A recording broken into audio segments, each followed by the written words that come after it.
Les enseignants dans la rue aujourd'hui à l'appel de plusieurs syndicats contre le projet de loi Blanquer. Ils dénoncent notamment la création d'établissements publics des savoirs fondamentaux qui regrouperont collèges et écoles du même secteur. Ils pointent également du doigt la disparition des directeurs d'école. Parmi les autres revendications, la suppression des séries LES et S remplacées par des choix de spécialité.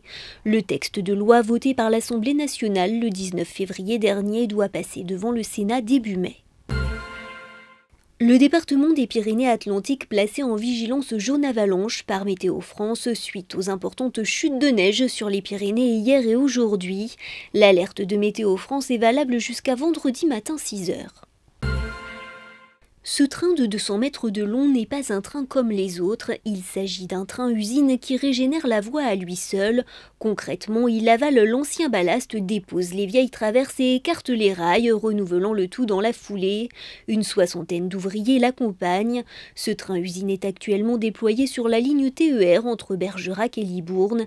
Les travaux doivent durer jusqu'à la mi-juillet, la réouverture de la ligne étant prévue pour fin septembre. Fini les loyers pour Adrienne Gauthier.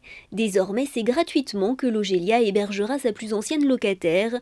Une belle surprise pour cette dame de 93 ans qui vit à Soyaux en Charente depuis 1960 et qui économisera ainsi 300 € par mois. Le Bournas, ce parc à thème insolite qui retrace la vie en Dordogne dans les années 1900, ouvrira ses portes au public samedi. 2 mois ont suffi à la direction pour recruter 80 saisonniers. L'instituteur, le meunier ou encore le tresseur de blé, tous sont déjà sur place pour se familiariser avec leurs outils de travail. Si certains effectueront leur première saison cette année, d'autres en revanche se sont pris de passion pour le métier qu'ils exercent dans le parc et endossent le costume chaque année.